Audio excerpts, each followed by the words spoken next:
Con sólidas mayorías, el gobierno nacional logró que la plenaria de la Cámara de Representantes aprobara su reforma a la salud, la misma que propuso Carolina Corcho, la exministra.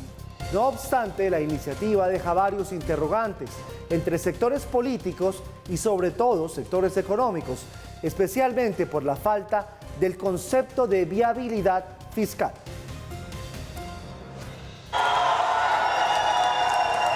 El gobierno ganó una batalla en la Cámara, pero lo celebró como la victoria de una guerra. Yo creo que el gobierno hoy, con lo que ha pasado aquí, ha ganado.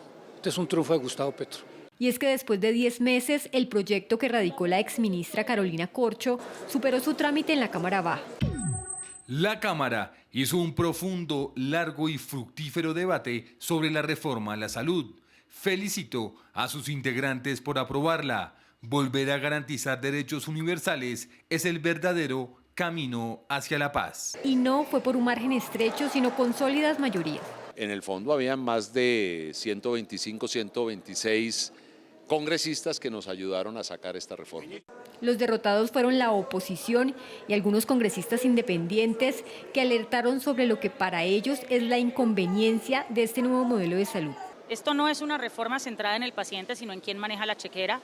No resuelve la crisis financiera del sistema, fragmenta peligrosamente los servicios de salud, elimina la libre elección, presenta múltiples incentivos a la corrupción, en tanto debilita o elimina algunos controles y auditorías que actualmente tiene el sistema. Una posición de la que discrepan los ponentes del proyecto, que hablan sobre las bondades de transformar a las EPS en gestoras de salud y vida, de que la ADRES haga el giro directo a las IPS y de que se creen los centros de atención primaria.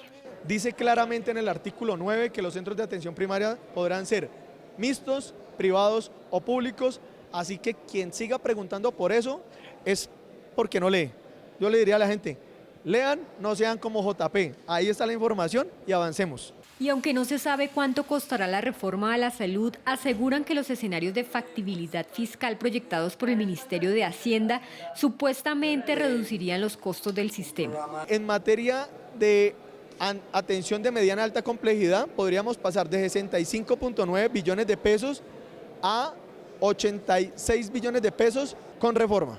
Y sin reforma, más o menos de 65 billones a 95 billones. Todo eso va a tener que ser mucho más estudiado, precisado, pero lo que nosotros creemos es que los datos que está dando ahora el ministerio es con base con lo que ha venido ahora, porque los datos financieros que estaban antes era con la versión inicial que ha cambiado. Estas proyecciones en el papel generan más dudas que certezas para algunos sectores políticos. Esta es una reforma con carga ideológica, cargada de ideas sin que sean ideas demostrables y realizables. Adicional a ello, el Ministerio de Hacienda nunca entregó el impacto fiscal, lo que le vale la reforma a la salud al Estado colombiano. También despiertan preocupación en gremios económicos como la ANDI. Oyendo a los representantes que lideraron la aprobación de la reforma a la salud, confirmamos lo que sabíamos. No tienen idea de lo que aprobaron, no tienen idea de cómo será la operación del sistema, no saben cómo será la transición del sistema, no tienen idea cuánto vale la reforma.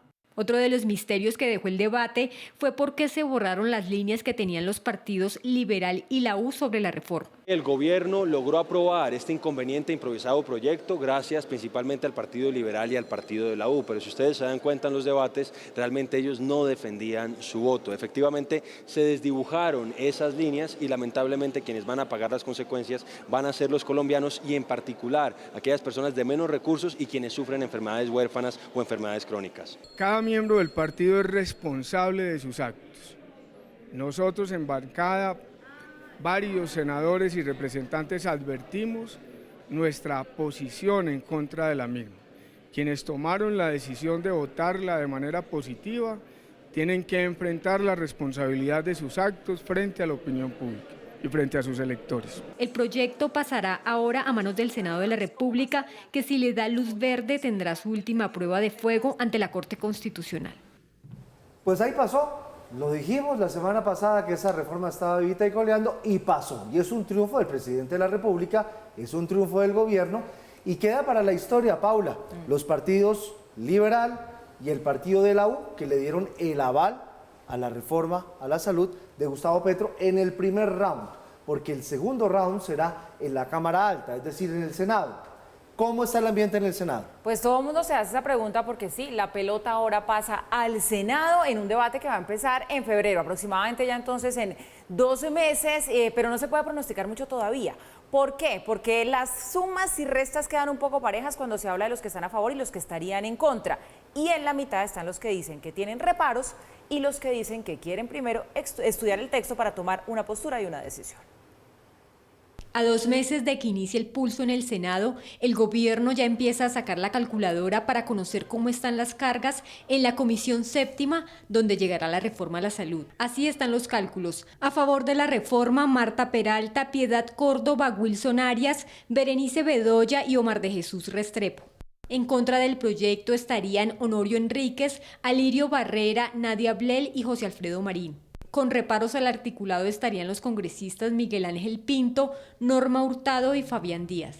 Pero nosotros, más que recibir la reforma a la salud como un trofeo, la recibimos como una responsabilidad con el país, con el sistema, con la financiación, con la prestación de los servicios. Y entre las que esperan revisar el texto están las senadoras Ana Paola Agudelo y Lorena Ríos. Al igual que cuando recibimos la reforma pensional, hicimos un trabajo de mesas técnicas serio, revisión de todo el articulado, análisis juicioso, convocamos a las entidades públicas, realizamos audiencias públicas, hicimos todo el ejercicio como debe ser, iremos en la misma línea. Ya en la plenaria del Senado y a varios meses que llegue el proyecto, allí el ambiente no sería favorable para la iniciativa, pues 54 congresistas no la apoyarían. No obstante, desde la oposición creen que se repetirá la situación que ya se vio en la Cámara de Representantes. Lo que pasa con las instituciones colombianas es que son muy propensas a la mermelada.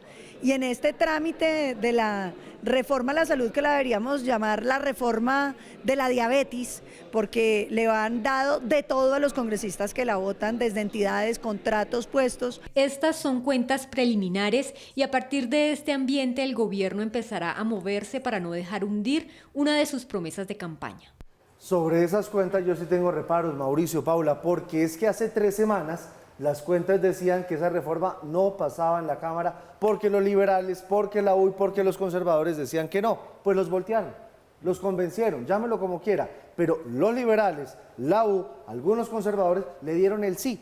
Entonces, le quiero decir que eso mismo que pasó en la Cámara muy probablemente va a pasar en el Senado. Eso es cierto porque ante micrófonos todos los partidos hablaban de líneas rojas, ¿no? De sus inamovibles, y cuando llegaba el momento pues de votar, de hacer quórum y todo lo demás, terminaban votando a favor, pues al punto que ya se aprobó allí en Cámara de Representantes esta reforma. Pero la incertidumbre ahora prevalece mientras se llega al Senado, es en muchos vacíos que hay, ¿no? Muchas cosas que no están claras de cuánto cuesta la reforma, de dónde va a salir la plata, si sí la tenemos, de cómo se van a hacer muchas transiciones. Cuando se pregunta por esa minucia, hay pocas respuestas detalladas. Sí, pero eso a la hora de votar pareciera que no importa. No, no importa, claramente no importa. Cuando un político le diga que no, es sí. Cuando le diga que sí, es ya. Así es como funciona eso acá. A la hora de votar parece que las cosas más sustantivas no importan, y las cosas más sustantivas son las que verdaderamente son relevantes para la población, porque son las que van a determinar el camino del sistema de salud hacia adelante.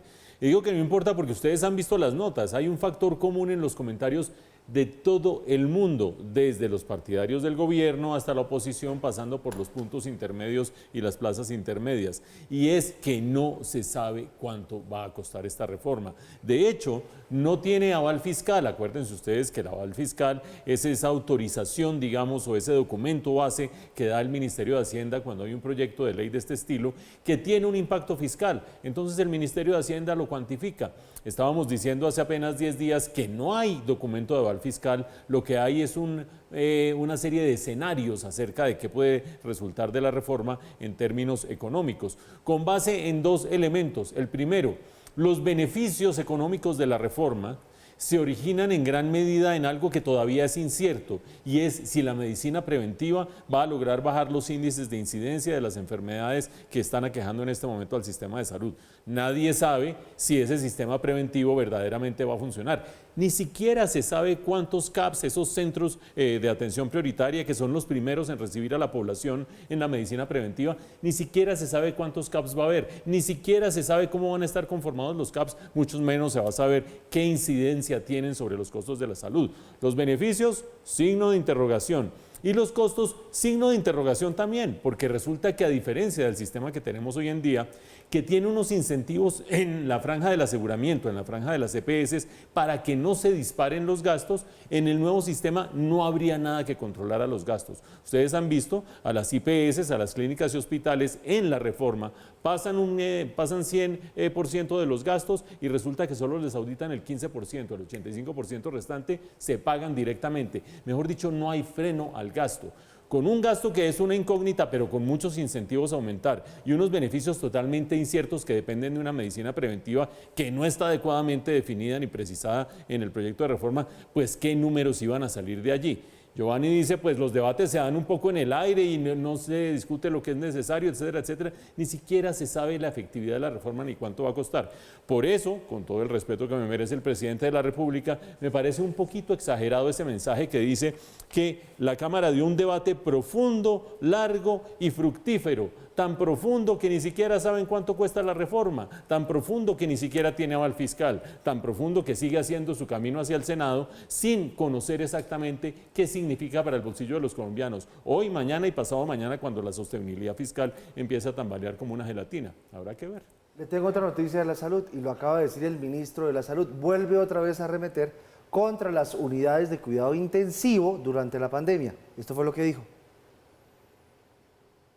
Triplicaron las camas de cuidado intensivo porque fue un negocio.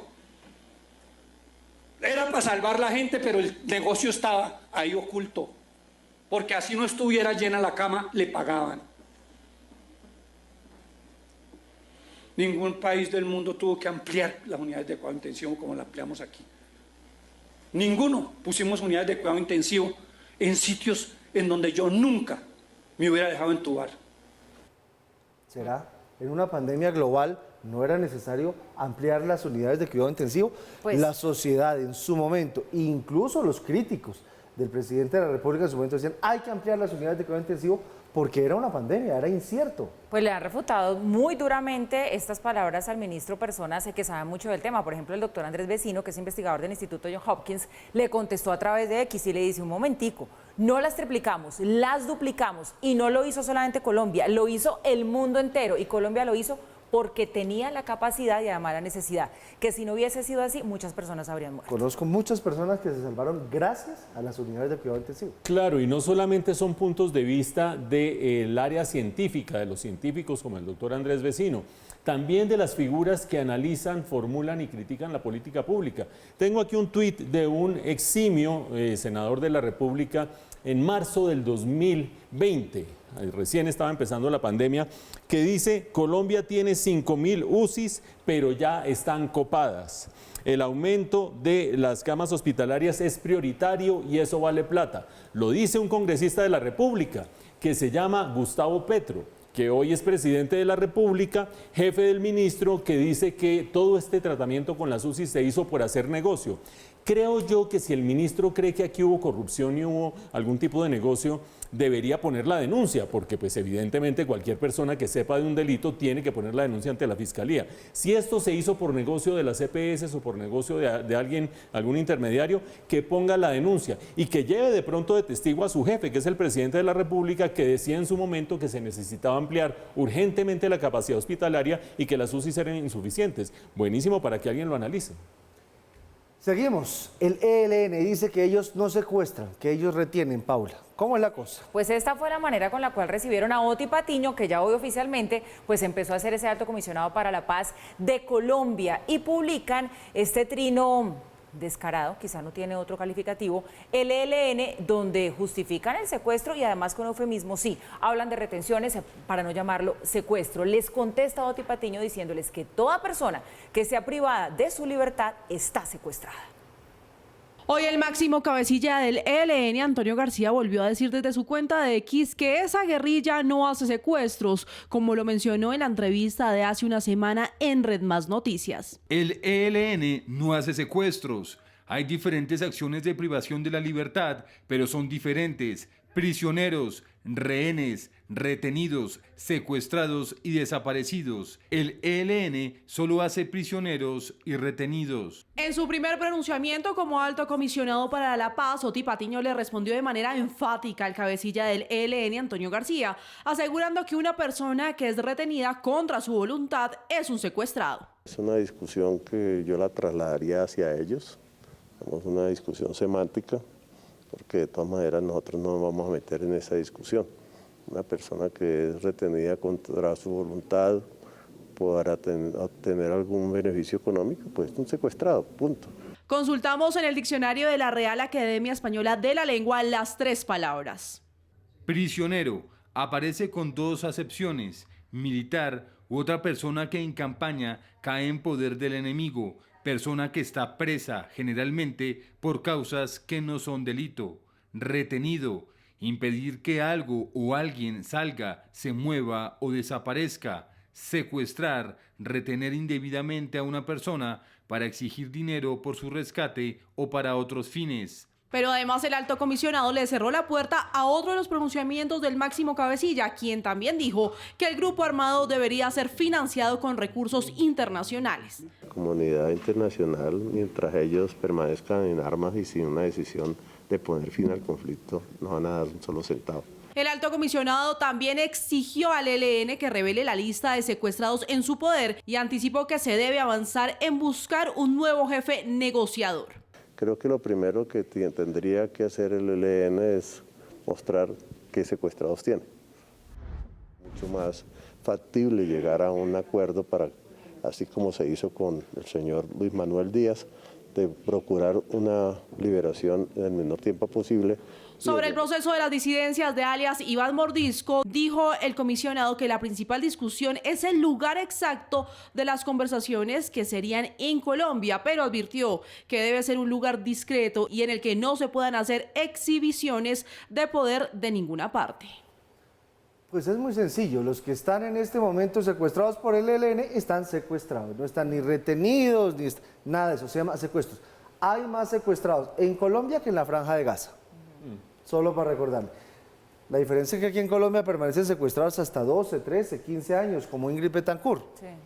Yo creo que es firme y buena la postura del comisionado de paz, que poquito a poquito les plantó cara a los del ELN y les dice las cosas son así. Esos son secuestrados, y ustedes tienen que entregar la lista de cuántos tienen secuestrados y liberarlos. Y justamente por ese tono y esa postura que sigue pues manteniendo Oti Patiño ahora ya en su posición de comisionado, es que hay que ver, y la expectativa está sembrada ahí de ver cómo van a evolucionar entonces estos diálogos, estos nuevos ciclos, ¿no? Porque es que una cosa era Danilo Rueda, que era blandito, complaciente, condescendiente, a las respuestas firmes que ya vemos de Oti Patiño. Uno no sabe entonces qué tono va a coger esto en la interlocución. Con una diferencia, Oti Patiño es un hombre que conoce perfectamente lo que pasa en una subversión, lo que pasa en una guerrilla, y tiene clarísimo lo que es negociar con ellos. Punto y aparte, como usted dice, qué difícil es negociar con el ELN. Para el ELN, todo el que es del establecimiento es el enemigo, así sea alguien que es cercano, ideológica, políticamente, que les tiende la mano. Para ellos nada les sirve.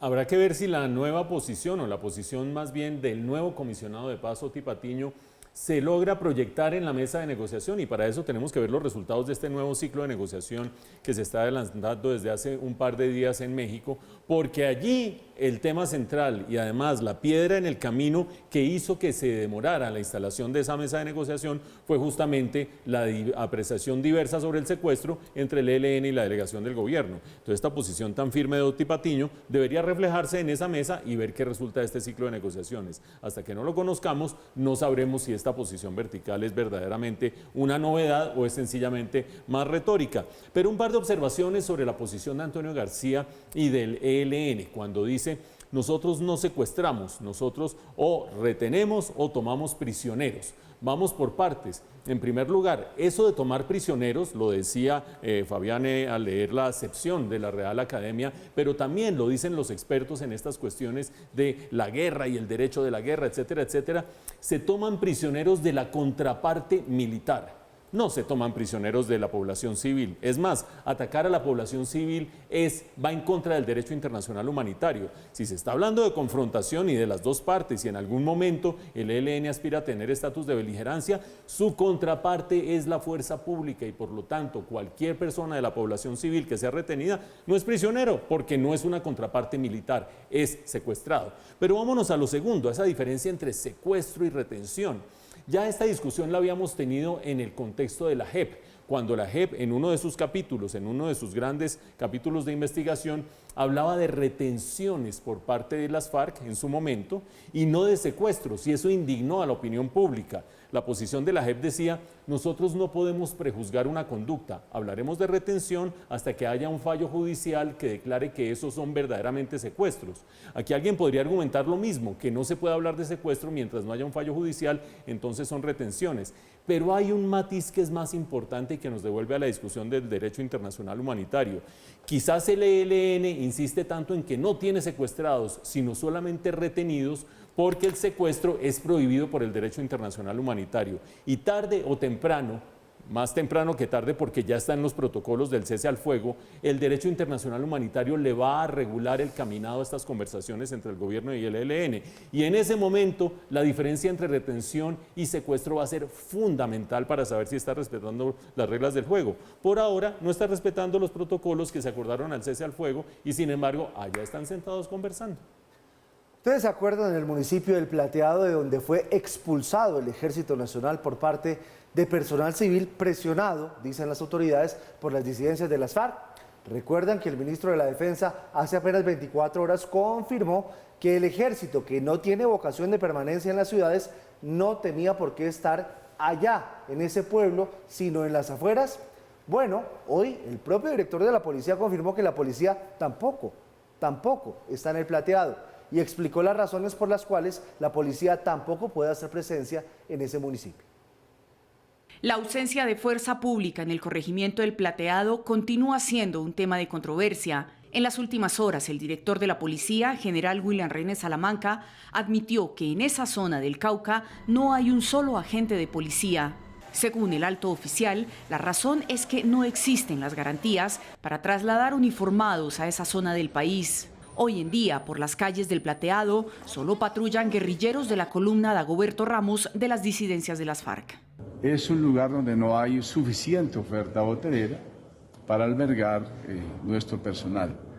3, no hay también un sistema de salud que me pueda a mí permitir atender una situación adversa cuando un policía tenga un problema de salud. Salamanca indicó que por orden presidencial, el casco urbano del Plateado debe tener fuerza pública. Es por eso que reveló que se empezará a hacer un estudio de perfiles de policías que sean aptos para ser trasladados a esa región de Argelia. Eso lo estamos mirando con detenimiento. Entonces, el planeamiento obedece, responsabilidad en la decisión para mirar los medios que van a acompañar la presencia de la policía para tener esa tranquilidad, porque para mí es la prioridad su dignidad, su bienestar y su vida. Es así como Salamanca señaló que se empezará a trabajar en las garantías para la seguridad, dignidad y bienestar de sus hombres en el corregimiento. Añadió que nunca acudirá a pedirle permiso a un guerrillero para que permita el ingreso de las tropas. O sea, allá no hay ni policía y tampoco hay ejército, solamente están las disidencias de las FARC. En Colombia no debería haber ningún sitio vedado para la fuerza pública, no debería. Le quiero preguntar, hoy 261 alférez, que son los muchachos que hacen su carrera militar en la Escuela de Cadetes General José María Córdoba, ascendieron a subtenientes. Sí, señor. ¿Por qué no fue el presidente? Pues no fue el presidente porque llegó con gripa, lo estaban esperando, pero pues él después dio a conocer a través de las redes sociales, que es como le gusta comunicarse con el país, pues que estaba enfermo, que llegó con una fuerte gripa de su viaje de Dubái, recordemos que él estaba en Dubái, entonces que prefirió quedarse cuidándose. Tampoco asistió a la posesión de Fernando Jiménez como magistrado de la Corte Constitucional, tampoco fue a la posesión de Oti Patiño como comisionado de paz, que eran los otros 2 eventos que estaban en su agenda. Se quedaron esperándolo, sí, pero no asistió el presidente, y este es el mensaje que puso a través de las redes sociales que ya les contábamos. Dice: no hay desplante, llegué con una gripa fuerte y he preferido cuidar mi restablecimiento. Pero no es la primera vez que falta ese tipo de eventos. Y al mejor estilo de Vladimir Putin, Nicolás Maduro el presidente de Venezuela decidió anexar otro país a Venezuela, se trata de Guyana. No solo lo anexó, ordenó que les dieran la cédula venezolana a todos sus habitantes. Nombró a un militar como nuevo gobernador de allá y le dio un plazo de 30 días a todas las empresas privadas de Guyana para que se vayan del país, al mejor estilo de Putin. Pues esta es una disputa que viene de décadas, que se reaviva justo ahora. Se preguntan muchos por qué en este momento está este litigio todavía vigente ante la Corte Internacional de Justicia de La Haya, pero resulta que Venezuela no reconoce esa jurisdicción.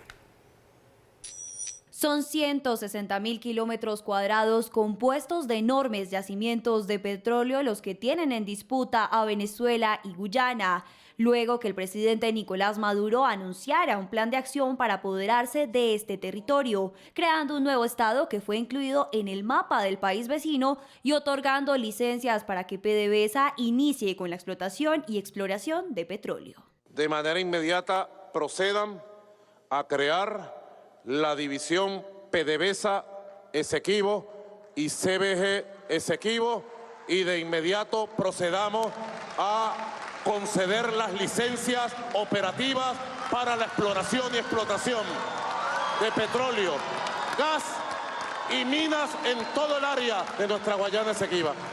Tras estas declaraciones, el presidente guyanés aseguró que el referendo territorial venezolano representa una amenaza contra la soberanía, motivo por el cual llevará este caso hasta el Consejo de Seguridad de las Naciones Unidas. Las medidas anunciadas ignoran flagrantemente la orden dictada por la Corte Internacional de Justicia el 1 de diciembre de 2023. Guyana considera esto como una amenaza inminente a su integridad territorial e intensificará las medidas cautelares para salvaguardar su territorio. Al respecto, la candidata presidencial por la oposición se pronunció, recalcando que los derechos de Venezuela sobre Esequibo están en riesgo. No se equivoquen. El repudio de los venezolanos al referendo del 3 de diciembre es un repudio a Nicolás Maduro y a su régimen. Es una gran derrota de la tiranía. Es el entendimiento pleno por parte de los venezolanos que Chávez y Maduro son los responsables de que hoy los derechos de Venezuela sobre el Esequibo estén en riesgo. Pero que le quede claro también a Guyana y al mundo entero que los venezolanos sabemos que el Esequibo es de Venezuela. A medida que aumenta la tensión en la zona, Brasil ha desplegado tropas militares con vehículos blindados para reforzar la seguridad en la frontera, mientras Guyana dio luz verde al Comando Sur estadounidense, a lo que Venezuela tachó como un acto irresponsable. Ante ello, un portavoz de la Casa Blanca enfatizó que Estados Unidos no quiere violencia en medio de esta disputa. Creo que la decisión arbitral de la semana pasada debe ser respetada. Obviamente no queremos que ocurra violencia o conflicto aquí y obviamente estamos en contacto con todos nuestros socios. Por el momento, desde la Asamblea Nacional se aprobó con unanimidad el proyecto de ley para la defensa de Guyana Esequiba. Sírvanse a manifestarlo con la señal de costumbre. Queda aprobado por unanimidad. Un territorio que ya está siendo reconocido en el nuevo mapa de Venezuela, que desde hoy en adelante ha sido enseñado en las escuelas de todo el territorio nacional y representado en algunas embajadas. El Esequibo es nuestro, Venezuela toda. Y para entender mejor la situación, miren lo que pasó hoy. Mientras hablan del Esequibo, el fiscal general de Venezuela, Tarek William Saab, anunció órdenes de captura contra 13 líderes de la oposición venezolana, argumentando que habrían impulsado una campaña contra la consulta popular sobre el Esequibo. En el listado se encuentra María Corina Machado y Leopoldo López y Juan Guaidó, además de los políticos exiliados como Julio Borges, Carlos Vecchio, Lester Toledo y David Smolansky, quienes serán acusados por los delitos de traición a la patria, conspiración, legitimación de capitales y asociación para delinquir. Y lo que ocurre es un régimen desesperado que se sabe derrotado. Y si creen que con esto van a crear miedo, descalabro, desmoralización o desmovilización, es todo lo contrario. Nos dan muchas más razones a Perkin Rocha, a Henry Alviares, a Claudia Macero, a Pedro Ruchurtu, que son todos miembros de la Dirección Nacional que están aquí. Sepan que cuentan con todo el apoyo, no solamente de 20, sino de toda la sociedad venezolana. Pues vean esto, PDVSA, la misma que ahora es socia colombiana, que está quebrada por el pésimo y nefasto manejo administrativo, ahora se va al Esequibo porque allá está el petróleo y allá está el gas. Hay algo que me aterra mucho, el silencio regional. Eso de apoderarse de otro país, de decirle, de darle nacionalidad, poner un gobernador militar, ¿no les parece mal? Sí, tiene usted razón. ¿Eso no es una ocupación acaso? Han pasado ya varias horas y no se ha escuchado con mucha reacción por parte de la región, es cierto, y aparte, bueno, de todo lo político que puede estar encerrando este movimiento de Venezuela, pues lo que usted decía es importantísimo, hay que tener en cuenta que esa es una región con una riqueza natural impresionante de recursos, no solamente de hidrocarburos, hay oro, incluso hay diamantes, ¿no? Entonces ahí hay unos intereses de por medio. ¿Imaginan de eso fuera un desierto? No les importaría. De acuerdo, y hay que tener en cuenta que es un área grandísima, ustedes han visto, es más o menos la mitad, si no es la puntica de qué sé yo, es medio país, y dice el presidente de Guyana, pone en riesgo, se les amparon la mitad del territorio de la noche a la mañana en un mapa. Y este tema de los mapas hay que tenerlo muy presente. Los mapas son el reflejo de momentos históricos y de posiciones políticas en momentos históricos frente a lo que sucede con los países vecinos. Hago mención a los mapas porque hay mapas antiguos en los cuales Venezuela se extiende hacia territorio de La Guajira en Colombia y mapas antiguos en los cuales Venezuela se extiende hacia territorio de los Llanos en Colombia. ¿No sería este un momento de que Colombia se pusiera las pilas? ¿Qué pasa que no se pronuncia contra una medida de este estilo cuando tiene conflictos limítrofes con Nicaragua y le pueden sacar un mapa y decir y agarrar por la fuerza y qué sé yo? O cuando Venezuela, lo que pasa es que como estamos de amiguis de Venezuela, quizás esa no sea la percepción del gobierno colombiano, decida que el mapa vigente por allá en el siglo XIX es el mapa que debería estar en este momento rigiendo los límites entre los dos países y allá mando mis empresas petroleras y allá mando mi fuerza pública. Creo que Colombia está en mora de pronunciarse sobre eso. Pero más allá incluso, Gustavo Petro oficiaba por lo menos hasta el día de ayer o hasta el día sábado en realidad como una especie de puente entre el gobierno de Estados Unidos y el gobierno de Venezuela. Acuérdense ustedes, al gobierno de Estados Unidos le interesan las reservas petroleras de Venezuela, las más grandes del mundo, y por lo tanto se ha acercado, le ha bajado las sanciones petroleras a Venezuela, le ha bajado sanciones económicas, con el fin de lograr una transición democrática. Transición democrática, vean ustedes, el régimen está acusando a los líderes opositores de haber hecho un boicot contra el referendo por el Esequibo. Por lo tanto, es tremendamente improbable, si es que no lo era desde el comienzo, que Venezuela verdaderamente haga unas elecciones libres. Es más, hay quienes dicen que después de que María Corina Machado ganó 2 millones de votos en esas primarias de la oposición, Maduro quedó un poco aterrado con esos 2 millones de votos y dijo, me tengo que inventar algo para evitar hacer elecciones. Y ese puede ser el motivo de estos famosos mapas y de estas famosas anexiones bastante dudosas desde el punto de vista internacional. Gustavo Petro, por lo tanto, que tenía la promesa de ser ese puente entre Estados Unidos y Venezuela y garantizar que se le acabaran las sanciones a Venezuela y una transición democrática, ahora queda contra la pared. Y todos quedamos doblemente contra la pared cuando tenemos un vecino que de repente de la noche a la mañana dice, y mi límite va hasta allá, señores, y aquí calladitos.